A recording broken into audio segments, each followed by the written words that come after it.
ಮನಃಶಾಸ್ತ್ರಜ್ಞರಾಗಿ ನೀವು ಈ ಶುದ್ಧ ಬುದ್ಧಿಯ ವಿಷಯವಾಗಿ ಈಗ ನಾವು ಕೇಳಿದ ಹಾಗೆ ಅನೇಕ ತೀರ್ಥಕ್ಷೇತ್ರಗಳ ಯಾತ್ರೆ ಆಗಿರ್ಬೋದು ಅಥವಾ ಭಗವಂತ ನನಗೆ ಇದನ್ನು ಕೊಟ್ಟಿದ್ದಾನೆ, ನಾನು ಹೀಗೆ ನಡ್ಕೊಂಡು ಹೋಗ್ಬೇಕು ಅಂತ ವಸ್ತುವನ್ನ ಇದ್ದ ಹಾಗೆ ಒಪ್ಪಿಕೊಳ್ಳುವಂಥ ಈ ತರದ ಮನಸ್ಸು, ಇದನ್ನೆಲ್ಲ ನೀವು ನಿಮ್ಮ ಕ್ಷೇತ್ರದಲ್ಲಿ ಈ ರೀತಿಯಾದ ಒಪ್ಪಿ ಅದರ ಪ್ರಕಾರ ನಡೆದ ಉದಾಹರಣೆಗಳಿದೆಯಾ? ಅಥವಾ ಯಾವುದಾದ್ರೂ ರೋಗಿಯ ಬಗ್ಗೆ ಅಥವಾ ಆಗಿರ್ಬೋದು, ಯಾವುದೋ ಒಂದು ಸಣ್ಣ ಡಿಸಾರ್ಡರ್ ಇರಬಹುದು, ಅಂಥ ವ್ಯಕ್ತಿ ಮೇಲೆ ಇದೆಲ್ಲ ಒಂದು ಪ್ರಭಾವ ಬೀರಿದ ಉದಾಹರಣೆಗಳಿವೆಯಾ? ಖಂಡಿತ. ಮೊದಲನೇದಾಗಿ ಶುದ್ಧ ಬುದ್ಧಿ ಅಂದ್ರೆ ಸೈಕಾಲಜಿ ದೃಷ್ಟಿಯಲ್ಲಿ ಏನು ಅನ್ನೋದನ್ನ ನಾವು ಉಡುಪಿ ಸಮಾವೇಶದಲ್ಲಿ ಮಾತಾಡಿದ್ವಿ. ಆ ಎಳೆಯಿಂದ ಶುರು ಮಾಡ್ತೀನಿ. ಶುದ್ಧ ಬುದ್ಧಿ ಅಂತಂದ್ರೆ ನಾವು ಶಾಸ್ತ್ರದಲ್ಲಿ ಯಾವುದನ್ನ ಯಥಾರ್ಥ ಜ್ಞಾನ ಅಂತ ಕರಿತೀವಿ, ಅದನ್ನೇ ಮನಃಶಾಸ್ತ್ರದಲ್ಲೂ ಹೇಳುವಂಥದ್ದು. ಯಾವ ವಸ್ತುವನ್ನ ಹೇಗಿದೆಯೋ ಹಾಗೆ ಅದನ್ನ ನಾವು ಗ್ರಹಣ ಮಾಡಿದ್ರೆ ಅದು ಶುದ್ಧ ಬುದ್ಧಿ. ಯಾವ ವಸ್ತು ಹೇಗಿಲ್ಲವೋ ಹಾಗೆ ಗ್ರಹಣ ಮಾಡಿದ್ರೆ ಅದು ಅಶುದ್ಧ ಬುದ್ಧಿ. ಇದನ್ನೇ ಈ ಈ ಒಂದು ಮನಸ್ಥಿತಿ ಅತಿರೇಕಕ್ಕೆ ಹೋದಾಗ ಅದನ್ನ ಮಾನಸಿಕ ರೋಗ ಅಂತ ಕರೆಯೋದು. ಉದಾಹರಣೆಗೆ ಸ್ಕಿಜೋಫ್ರೀನಿಯಾ ಅಂತ ಒಂದು ಕಾಯಿಲೆ ಇದೆ. ಸ್ಕಿಜೋಫ್ರೀನಿಯಾ ಕಾಯಿಲೆಯಲ್ಲಿ ಏನಾಗುತ್ತೆ ಅಂದ್ರೆ ವ್ಯಕ್ತಿಗೆ ಎದುರಿಗೆ ಇಲ್ಲದ ವಸ್ತುವಿನ ಜ್ಞಾನ ಬರಕ್ ಶುರುವಾಗುತ್ತೆ. ನನ್ನ ಕಿವಿಲಿ ಯಾರೋ ಮಾತಾಡ್ದ ಹಾಗೆ, ನನ್ನ ಎದುರಿಗೆ ಯಾರೊಬ್ರು ಬಂದು ನಿಂತ ಹಾಗೆ ನಾನು ಅವ್ರ ಜೊತೆ ಮಾತಾಡಕ್ ಶುರು ಮಾಡ್ತೀನಿ. ಅಂದ್ರೆ ಸೈಕಾಟಿಕ್ ಕಾಯಿಲೆಗಳಲ್ಲೆಲ್ಲ ಒಂದು ಕಾಮನ್ ವಿಚಾರ ಏನಂತಂದ್ರೆ ಹೊರಗಿನ ಪ್ರಪಂಚದ ಸಂಪರ್ಕವನ್ನು ಕಳ್ಕೊಂಡ್ಬಿಟ್ಟಿರ್ತಾರೆ. ನೀವು ನೋಡಿರ್ಬೋದು ಎಷ್ಟೋ ಜನ ರಸ್ತೆನಲ್ಲಿ ಮೈ ಮೇಲೆ ಬಟ್ಟೆ ಹಾಕೊಂಡಿದ್ದೀನೋ ಇಲ್ವೋ ಅನ್ನೋ ಪರಿಜ್ಞಾನವೂ ಇಲ್ಲದೆ ತಂಪಾಡಿತಾವ್ ಮಾತಾಡ್ಕೊಳ್ತಾ ಹೋಗ್ತಿರ್ತಾರೆ. ಇದೆಲ್ಲ ಸೈಕಾಟಿಕ್ ಫೀಚರ್ಸ್ನ ಅತಿರೇಕದ ಸ್ಥಿತಿ. ಅದು ಅತ್ಯಂತ ಅಶುದ್ಧ ಬುದ್ಧಿ. ಅದು ಯಾಕೆ ಅಂತಂದ್ರೆ ಅವ್ರಿಗೆ ಹೊರಗಿನ ಪ್ರಪಂಚದ ಯಥಾರ್ಥ ಜ್ಞಾನ ಬರ್ತಾ ಇರೋದಿಲ್ಲ. ನನ್ಗೆ ನಿಮಗೆ ನಾವೆಲ್ಲ ಸೈಕಾಟಿಕ್ ಅಲ್ಲ. ಯಾಕೆ ಅಂತಂದ್ರೆ ನಮ್ಗೆ ಹೊರಗಿನ ಪ್ರಪಂಚದ ಯಥಾರ್ಥ ಜ್ಞಾನ ಇದೆ. ನೀವು ಪ್ರಶ್ನೆ ಕೇಳ್ತಿದ್ದೀರಿ, ನಾನು ಅದನ್ನ ಅರ್ಥ ಮಾಡ್ಕೊಂಡು ಉತ್ತರ ಕೊಡ್ತಾ ಇದ್ದೀನಿ. ಆದ್ರೆ ನೀವು ಕೇಳಿದ ಪ್ರಶ್ನೆ ನನಗೆ ಅರ್ಥವೇ ಆಗದೆ ನಾನು ಅಸಮಂಜಸವಾಗಿ ಮಾತಾಡೋದು ಅಥವಾ ಇನ್ನೇನೋ ಹೇಳೋದು ಅಥವಾ ಎಲ್ಲಿಂದೆಲ್ಲೋ ಹೋಗೋದು, ಒಂದ್ ವಿಷಯದಿಂದ ಇನ್ನೇನೋ ವಿಷಯಾಂತರ ಆಗೋದು, ಇದೆಲ್ಲ ಆಗುತ್ತಲ್ಲ, ಇದನ್ನ ಅಶುದ್ಧ ಬುದ್ಧಿ ಅಂತ ಕರೆಯೋದು. ಸೊ ಮನೋರೋಗದ ಮೂಲ ಸ್ಥಾನ ಅಶುದ್ಧ ಬುದ್ಧಿ. ಮಾನಸಿಕ ಕಾಯಿಲೆ ಅಥವಾ ಮಾನಸಿಕ ಸ್ವಾಸ್ಥ್ಯ ಯಾವುದು ಅಂತಂದ್ರೆ ಶುದ್ಧ ಬುದ್ಧಿ.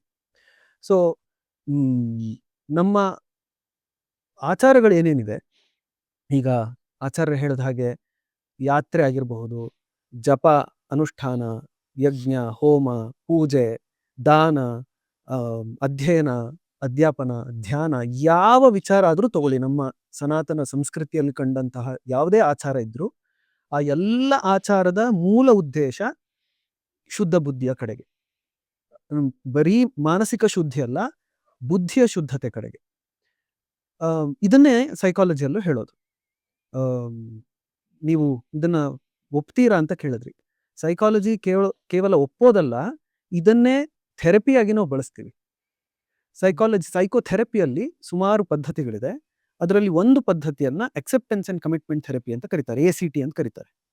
ಈಗ ಯಾರೊಬ್ರು ತಮ್ಗೆ ತುಂಬಾ ಪ್ರೀತ್ಯಾಸ್ಪದರನ್ನ ಕಳ್ಕೊಂಡಿರ್ತಾರೆ ಅಥವಾ ಇನ್ನೇನೋ ದುಃಖದ ಸನ್ನಿವೇಶದಲ್ಲಿ ಇರ್ತಾರೆ, ಅಂಥವ್ರಿಗೆ ನಾವು ಹೇಗೆ ಥೆರಪಿ ಕೊಡೋದು ಅಂತಂದ್ರೆ ಅವರಿಗೆ we build acceptance in them.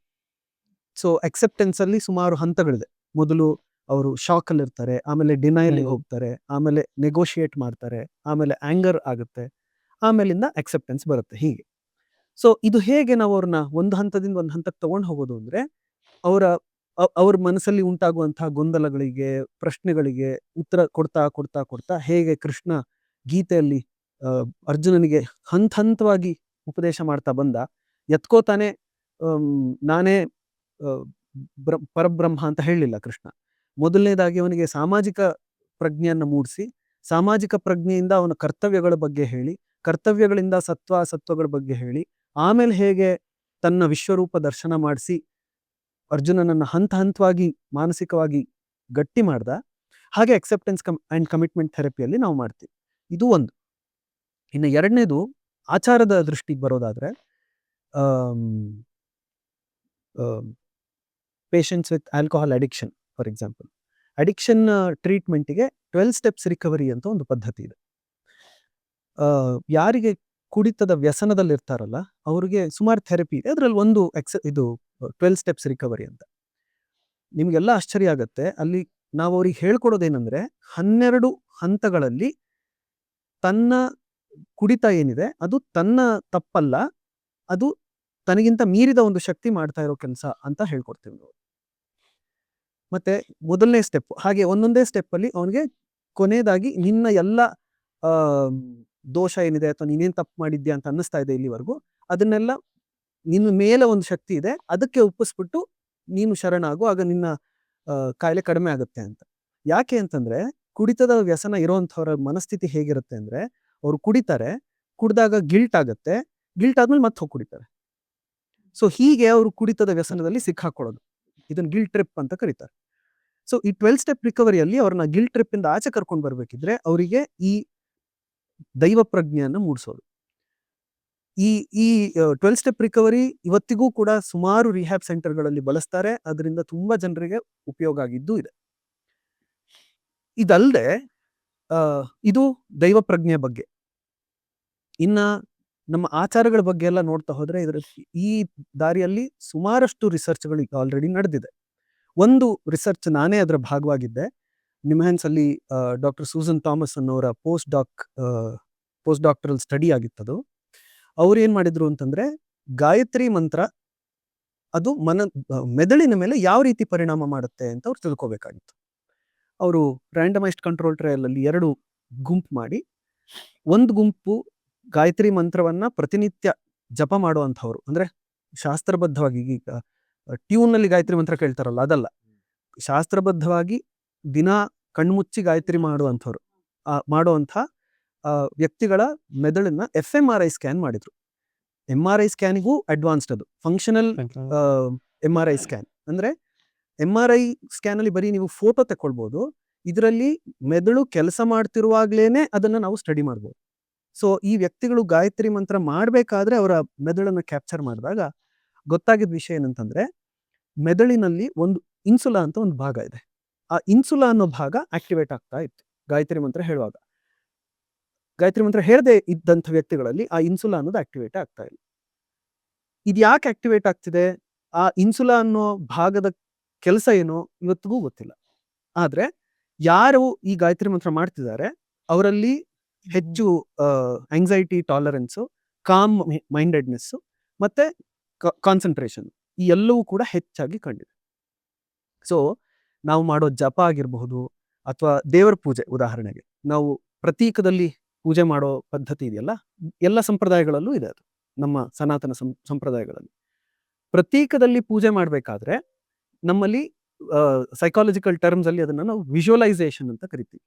So visualise ಮಾಡಿದಾಗ ನನ್ನ ಮುಂದೆ ಒಂದು ವಸ್ತು ಇದೆ, ಅದರಲ್ಲೊಂದು ಶಕ್ತಿ ಇದೆ, ಆ ಶಕ್ತಿ ನನಗಿಂತ ಅತಿರಿಕ್ತವಾದದ್ದು, ಅತೀತವಾದದ್ದು, ಆ ಶಕ್ತಿಯಿಂದ ನನಗೆ ಶಕ್ತಿ ಬರ್ತಾ ಇದೆ ಅಂತೆಲ್ಲ ನಾವು ಏನು ವಿಜುವಲೈಸ್ ಮಾಡ್ತೀವಿ, ಈ ವಿಜುವಲೈಸೇಷನ್ ಇಂದಾಗಿ ನಮ್ಮ ability to deal with stress ಇದು ಇನ್ಕ್ರೀಸ್ ಆಗ್ತಾ ಹೋಗುತ್ತೆ. ಅದನ್ನ ಗ್ರಿಟ್ ಪರ್ಸನಾಲಿಟಿ, ಹಾರ್ಡಿನೆಸ್ ಅಂತೆಲ್ಲ ಕರಿತೀವಲ್ಲ, ಸೊ ಅದೆಲ್ಲವೂ ಕೂಡ ಇಂಪ್ರೂವ್ ಆಗೋದು ಕಂಡಿದೆ. ಹೀಗೆ ನಾವು ಯಾವುದು ರಿಲಿಜಿಯಾಸಿಟಿ ಅಂತ ಕರೀತಾರೆ ಇದೆಲ್ಲವನ್ನ, ಆಚಾರ ಸಂಪ್ರದಾಯ ಆಚರಣೆಗಳು, ಇದೆಲ್ಲ ರಿಲಿಜಿಯಾಸಿಟಿ ಏನಿದೆ, ಈ ರಿಲಿಜಿಯಾಸಿಟಿಯಿಂದ ನಮ್ಮ ಬುದ್ಧಿ ಶುದ್ಧ ಆಗತ್ತೆ. ಯಾವಾಗ ಬುದ್ಧಿ ಶುದ್ಧ ಆಗಿರುತ್ತೆ ಆವಾಗ ಎಲ್ಲ ರೀತಿಯ ಮಾನಸಿಕ ಸಮಸ್ಯೆಗಳಿಂದ ದೂರ ಇರಬಹುದು. ಅದರಿಂದ ನಮ್ಮ ಶಾಸ್ತ್ರಾಧ್ಯಯನ ಆಗಿರ್ಬೋದು ಅಥವಾ ಶಾಸ್ತ್ರದ ಆಚರಣೆಗಳಾಗಿರ್ಬೋದು, ಈ ಎಲ್ಲದರ ಮೂಲ ಉದ್ದೇಶ ಬುದ್ಧಿ ಶುದ್ಧ ಮಾಡೋದು. ಬುದ್ಧಿ ಶುದ್ಧ ಮಾಡೋದ್ರಿಂದ ಸುಖ ಆಗುತ್ತೆ. ಅದರಿಂದ ಶಾಸ್ತ್ರದ ಉಪಕಾರ ನಮ್ಗೆ ಇನ್ನೇನೋ ಭಯಪಡಿಸಿ ನಮ್ಮನ್ನ ಮುಂದಿನ ಜನ್ಮ ಏನಾಗ್ಬಿಡುತ್ತೋ ಅಂತ ಭಯಪಡಿಸಿ ಈಗ ಕೆಲಸ ಮಾಡಿಸೋದು ಅಷ್ಟೇ ಅಲ್ಲ, ಅಥವಾ ಆ ಮಟ್ಟದ ಬಾಲಿಶ ಪ್ರಯತ್ನ ಅಲ್ಲ.